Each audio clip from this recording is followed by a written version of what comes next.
नमस्कार, मैं डॉक्टर पल्लवी मेहता और आज इस वीडियो में मैं आप सबको वर्म्स की ट्रीटमेंट कैसे की जाती है इसके बारे में थोड़ी जानकारी देना चाहूंगी। इंटेस्टाइनल वर्म्स या पैरासाइटिक वर्म्स इंटेस्टाइन्स में होने वाला एक बहुत ही कॉमन कंडीशन होता है। अलग अलग टाइप के वर्म्स पेट में इन्फेक्ट कर सकते हैं, जैसे कि flat worms like tape worms या flukes, round worms like Ascaris या फिर पिन वर्म्स, हुक वर्म्स। अलग अलग टाइप के वर्म्स की वजह से कुछ स्पेसिफिक सिम्टम्स हो सकते हैं, जिनमें पेट में दर्द होना, डायरिया, डिसेंट्री होना बहुत ही कॉमन सिम्टम होता है।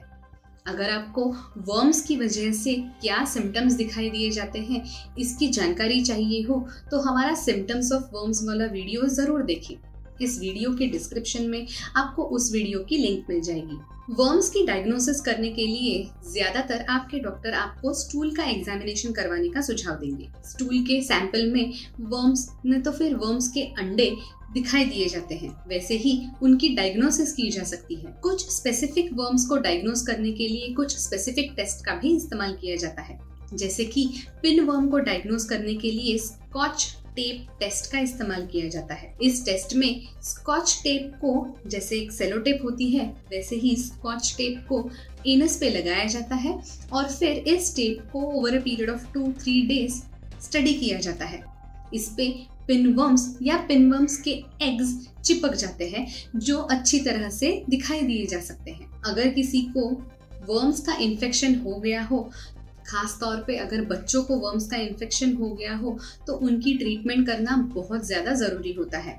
वर्म्स की ट्रीटमेंट में ज़्यादातर ये ध्यान देना होता है कि किसी को डायरिया, डिसेंट्री तो नहीं हो रही। अगर डायरिया और डिसेंट्री बहुत सीवियर हो रही है तो रीहाइड्रेशन यानी कि अच्छा पानी का इंटेक रखना बहुत ज़्यादा ज़रूरी होता है। कुछ वर्म्स होते हैं जैसे कि टेप वर्म, अगर आपकी इम्यूनिटी अच्छी हो तो टेप वर्म्स की कोई स्पेसिफिक ट्रीटमेंट लेने की ज़रूरत नहीं पड़ती। लेकिन अगर किसी को वर्म्स की वजह से कोई सिवियर सिम्टम्स डेवलप हो रहे हो, जैसे कि डिसेंट्री के साथ बहुत ज़्यादा ब्लड लॉस हो जाना, बहुत ज़्यादा म्यूकस चला जाना, रेगुलर डेली एक्टिविटीज़ में अफेक्ट करना, अगर बच्चा बहुत ज़्यादा लथार्जिक और बहुत डल लग रहा हो या फिर बहुत तेज बुखार आ गया हो तो उन्हें एंटीपैरासाइटिक मेडिकेशन लेने की ज़रूरत पड़ सकती है। एंटीपैरासाइटिक मेडिकेशन की मदद से इन वर्म्स को पूरी तरह से मार दिया जाता है और शरीर के बाहर एक्सपेल कर दिया जाता है।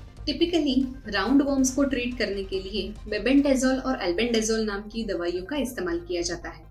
इसके अलावा कुछ और वर्म्स को ट्रीट करने के लिए आइवरमेक्टिन नाम की दवाई का इस्तेमाल किया जाता है।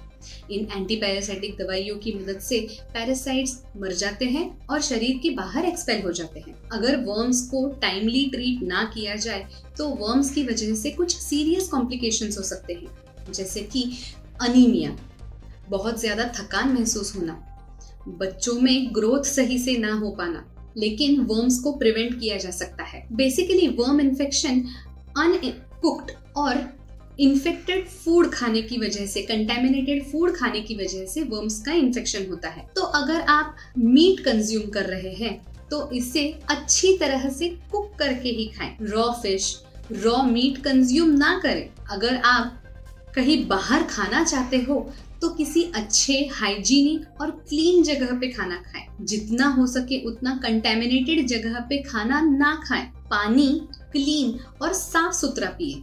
कंटेमिनेटेड और गंदा पानी एब्सोल्युटली ना पिए। और हाँ, खाना खाने से पहले अपने हाथ अच्छी तरह से धोएं, साबुन से धोएं। अगर आप हाथ सिर्फ पानी से धोते हैं तो उसकी वजह से जर्म्स पूरी तरह से क्लियर नहीं हो पाते। हाथों को साबुन से धोना बहुत जरूरी होता है। अगर आपको या आपके किसी नजदीकी इंसान को वर्म्स का इन्फेक्शन हो गया हो तो उन्हें जल्द से जल्द वर्म्स के लिए ट्रीट करवाएं। ऐसे ही अलग अलग मेडिकल टॉपिक्स के बारे में अगर आपको जानकारी चाहिए हो तो हमारे इस चैनल को जल्द से जल्द सब्सक्राइब करें। तुरंत लाल कलर का बटन दबाएं और हमारे इस चैनल को सब्सक्राइब करें। Thank you.